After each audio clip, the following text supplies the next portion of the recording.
წინასწარი განწყობა არჩევნებთან დაკავშირებით ეს არსებობს იმიტომ, რომ გამოცდილება გვაქვს ამისი, როგორ ტარდება ამ ქვეყანაში არჩევნები და რას აკეთებს ბიძინა ივანიშვილი არჩევნებზე. ანუ ის, რომ ამ ქვეყანაში არჩევნები გაუქმებულია ბიძინა ივანიშვილის პირობებში, ეს გვაძლევს იმის შესაძლებლობას, რომ წინასწარ ვიცოდეთ, რა მოხდება ამ ადგილობრივი თვითმმართველობის არჩევნებზე. ხა ჩვენი საერთაშორისო პარტნიორები არასოდეს არ გეტყვიან და არ მიგითითებენ იმაზე, რა უნდა ქნა, ხო? რა უნდა გააკეთოს ოპოზიციამ, ეს არის ოპოზიციის შიდა გადაწყვეტილება და ოპოზიციამ ერთიანად თუმცა ბოლო პერიოდის ოპოზიციური ტაქტიკა დიდწილად არის აგებული ქვეყნის გარეთ, ვინ ხელს ჩამოართმევს, ვინ მიულოცავს, ვინ არ მიულოცავს, ვინ როგორ დაასანქცირებს. ანუ დიდწილად ამაზე არის შიდა სტრატეგია აწყობილი. არა, ეს ხო რაღაც არის, სანქციების პოლიტიკა საერთოდ სხვა რაღაც არის და ადგილობრივ თვითმმართველობაში მიიღებს თუ არა, მაგრამ ქვეყნის შიგნით ოპოზიციის ტაქტიკაზე ამას დიდწილად აქვს თქო გავლენა, გარეთ რა ხდება, გარეთ და რას ამბობენ, გარეთ როგორი ფონია, არა? მაგრამ ამ ნაწილში თქო ამას ვამბობ, აი ამ ნაწილში თქო ოპოზიციის მოტივი, თუმცა მაგ დოკუმენტში პირდაპირ არ არის მითითებული, რომ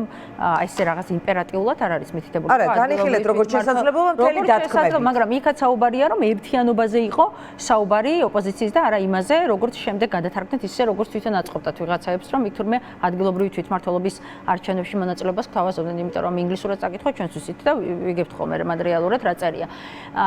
მთავარი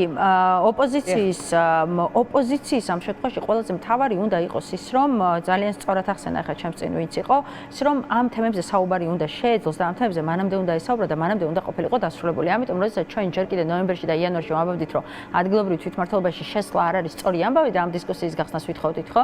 ეს მაშინ უნდა ყოფილიყო მთავარი გადაწყვეტილება ამაზე მიღებული, იმიტომ რომ ის პარტიებიც კი, ვინც ახლა განიხილავენ იმას, რომ შეიძლება შევიდნენ ადგილობრივი თვითმმართველობის არჩევნებში, უნდა იცოდნენ, რომ ადგილობრივი თვითმმართველობის ზოგადად არჩევნებისთვის მზადება 2 და 3 თვით ადრე არ იწყება.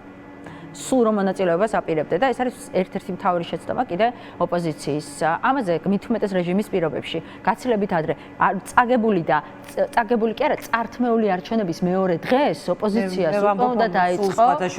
რომ წინა არჩევნების მეორე დღიდან იწყება შემდეგი არჩევნებისთვის მზადება.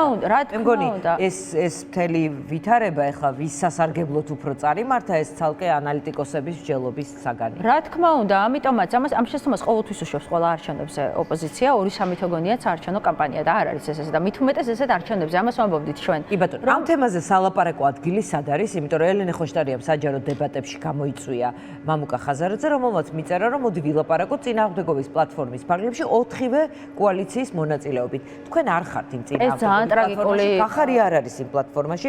თავად 4 ნომერიც ერთი ლიდერით არის ამ კონკრეტულ მოცემულობაში წარმოდგენილი. აი სად გესახებათ ადგილი, სადაც პარტიები ილაპარაკებთ ამ თემაზე. იცით რა, პირველ რიგში ზოგადად აი ეს სურათიც კი ამორჩეველი რო უსმეს ამას ოპოზიციური, რომ ერთმა ოპოზიციის ლიდერმა სტატუსი დაწერა, მეორემ კომენტარში უპასუხა და იქ, ანუ ეს რა შთაბეჭდილებას ტოვებს ამორჩეველში, ოპოზიციურ ამორჩეველში, იმას, რომ ამათ ერთმანეთთან ვერ ულაპარაკიათ Facebook-ის გარეშე, ერთმანეთთან ვერ დალაგებულან ელემენტარულ საკითხებზე და რა შეიძლება გააკეთონ, ანუ როგორ შეიძლება რეჟიმს თავად თვითონ ეს ფაქტი არის უკვე ძალიან ჩემი ხმარწმენი, ძალიან სევდიანი, ხო?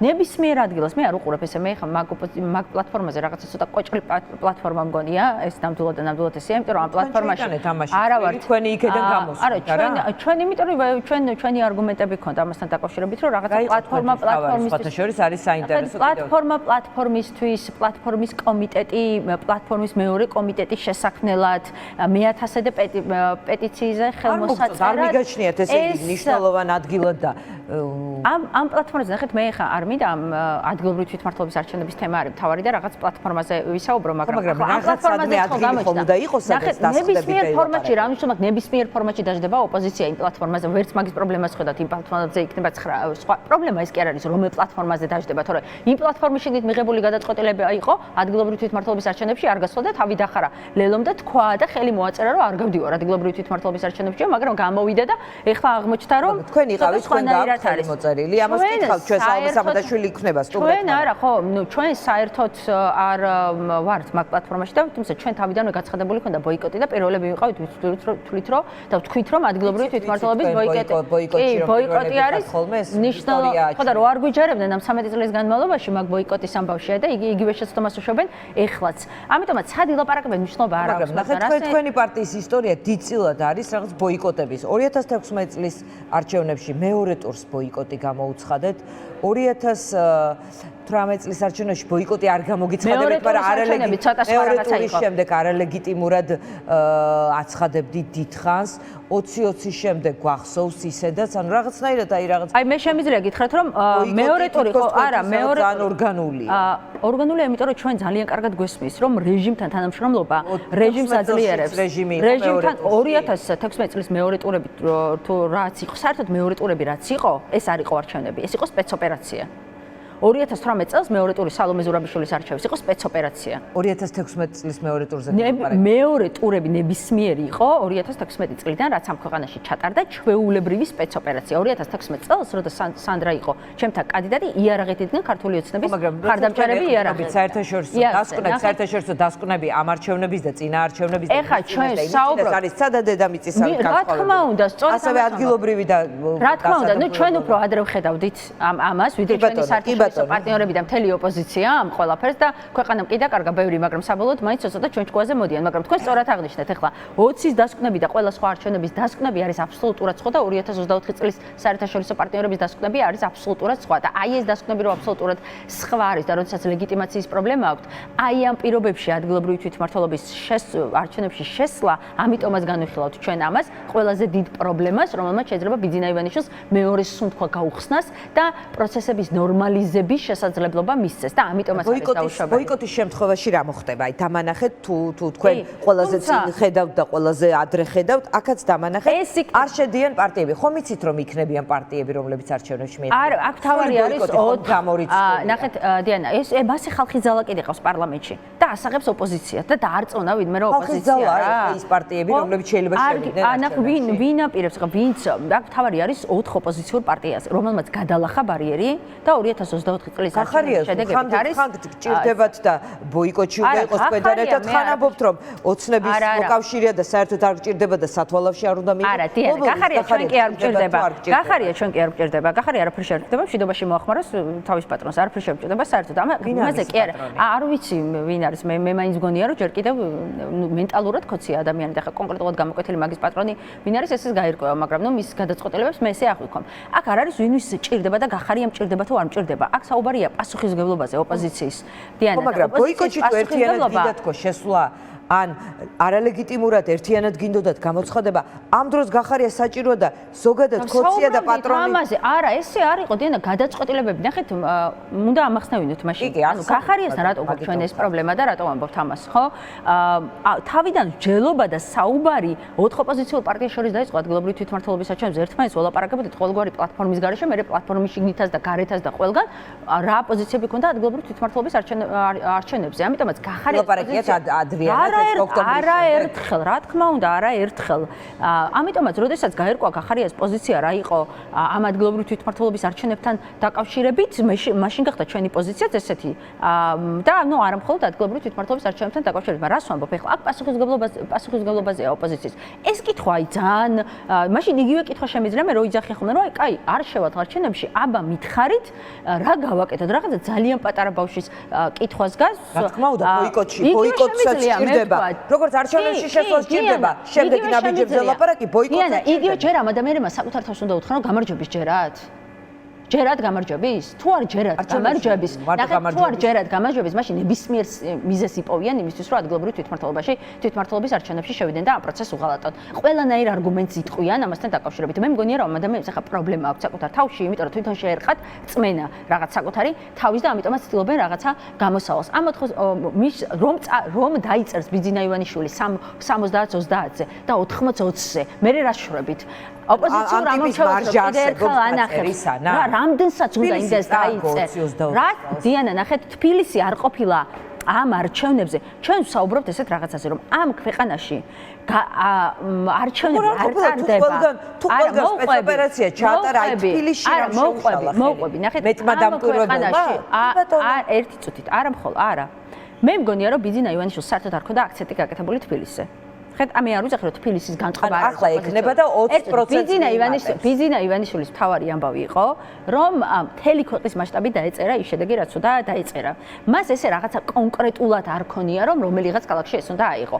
ყველაფერს იზამს, რომ თბილისი არ დათმოს. თქვენ როგორ წარმოგიდგენიათ ადამიანს, რომელსაც ეჭქვეშ გაგიყენებიათ თქვენ თავად რაღაც გამარჯვებული ოპოზიციის არსებობა ბუნებაში და თქვენი ქარდები დაფრინავს სახელმწიფო მედიაზე 10% ავიღეთ არჩევნებშიო, ანუ ცუდი შედეგი ვაჩვენეთო და 20%-ით ამატებს ივანიშვილი ის შედეგს, ანუ რეალურად 30 აიღო და 54 მაგ ქარდებზე მაშინ მაგ ეთერს უნდა მოусმინოთ ახლა ეგ იმედის ქარდი იყო გამოტანილი საერთოდ კონტექსტიდან ამოჭრილი, სადაც ნათქვამი იყო რომ ხო ბიძინა ივანიშვილის დაწერილი, არა ბიძინა ივანიშვილის დაწერილ პროცენტებზე იყო საუბარი. ამიტომ ეს ამ ყველაფერთან არ ვიცი რა შუაშია, მაგრამ რასაც ყვებოდი შუაშია არჩევნებისადმი დამოკიდებულებაზე. მაშინ თუ არ არსებობს ამ ქვეყანაში არჩევნები, რა ახალ არჩევნებს ითხოვს ოპოზიცია?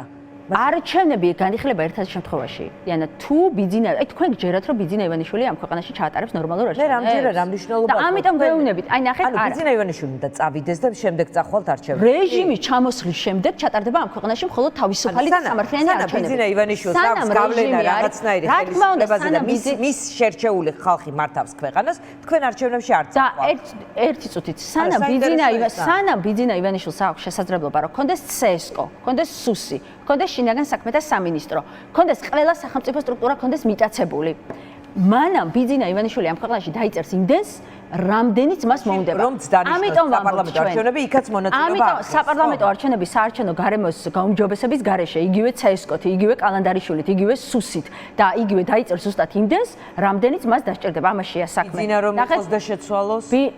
ბიძინა რომ იყოს და შეცვალოს, ანუ თქვენ ამბობთ რომ ბიძინათი არჩევნები წარმოუდგენელია და ეხლა ამბობთ კონკრეტული უწყების ბიძინასია ეს კონკრეტული უწყებები, ბიძინა და ეს უწყებები ცალ-ცალკე არ არსებობს. მაგრამ ხო შეიძლება სხვა ჩვეულებრივი, სხვა სახელების ცვლილება რა მნიშვნელობა ყობახიძემდე იყო სხვა და მე რა ადგეს ეხლა ეს არ ვიცი დორამა არის კატით გაახვიოს მარაოთი და წავიდეს ჩამოშალოს ყველა სტრუქტურა და შემდეგ შეხვდეთ არჩევნებს. ცოტა მინდა რომ კარგად გასაგები. ხო, კარგად გასაგები რომ იყოს, ამიტომ ჩვენ უნდა მივაღწიოთ ოპოზიციურმა პარტიებმა იმას, რომ ბიძინას ჩატარებულ არჩევნებში, სადაც ისევ მას ექნება უპირატესობა, იმიტომ რომ ყველა სახელმწიფო სტრუქტურა მას აქვს. იქ კი არ შევიდეთ, სადაც იმდენი მოუნდება, დაუწეროს, რამდენიც თვითონ უნდა ნებისმიერ ოპოზიციურ პარტიას და ძალაუფლება თვითონ კონდეს. არამედ ჩვენ უნდა გავაკეთოთ ყველაფერი და რომ ეკითხებიან რა უნდა გავაკეთოთ ადგილობრივ თვითმმართველობის არჩევნებში თუ არ მივიღებთ მონაწილეობას. მე ვეუბნები რომ წინააღმდეგობის პლატფორმა უნდა გავზარდოთ, პროტესტი უნდა გავზარდოთ. ზოგადად წინააღმდეგობის პლატფორმა არ გულისხმობ კონკრეტულ რაღაც ესე რაღაც პარკეტის პლატფორმას არ გულისხმობ ამ შემთხვევაში, ქუჩის პლატფორმას გულისხმობ. ანუ ქუჩის პროტესტი და გაფართოვდეს. იმიტომ რომ სხვა მე რა ეს ხანგრძლივი ბრძოლა. რეპრესიული სხვადასხვა კანონებით, სხვადასხვა ამბებით, ეს თქვათ ეს იმოქმედა სხვათა შორის. არ თქვათ რომ ახლა იმდენი ხალხი გამოდის, რამდენიმე თვის წინ. ამაში არის ნახეთ პრობლემა რამდენი დგას რუსთაველზე. ბიძინა ივანიშვილი ჩვენ შეიძლება ვიღაცებს უფრო ამაზე რაღაცნაირად ის ეგონოთ რომ ამით პროტესტი მოკვდათ, რომ ბიძინა ივანიშვილმა ზუსტად იცის რომ სულ 200-300 კაცი იდგეს რუსთაველზე. ეს საპროტესტო მოხდი ქვეყანაში არსად არ წასულა. დიანად არის და ბიძინა ივანიშვილს ეშინია იმ ხალხს გუშინში რომ გამოდიოდა ქუჩაში ახლა ბიძინა ხო არ შეუყვარდება. რა თქმა უნდა, ამიტომ ბიძინა ივანიშვილს რის ეშინია? იმის ეშინია რომ სადღაც რომ ამ უკმაყოფილება მიფეთქოს ამისთვის ის უნდა იყოს მზად და ამისთვის მზად უნდა იყოს ისე რომ ყველა დონეზე ხელისუფლება უნდა კონდეს საკუთარ ხელში და უნდა კონდეს დალაგებული საერთაშორისოებთან და ამ ფონზე როდესაც ის ახლა საკუთარი ძალაუფლების დაკარგვას აღიქვამს როგორც პირად ტრაგედიას და მისთვის სამკვდრო სასიცოცხლო ბრძოლას ის არ დართმობს არც თბილისს და არ დართმობს არც ერთ მუნიციპალიტეტს ბოიკოტის შემთხვევაში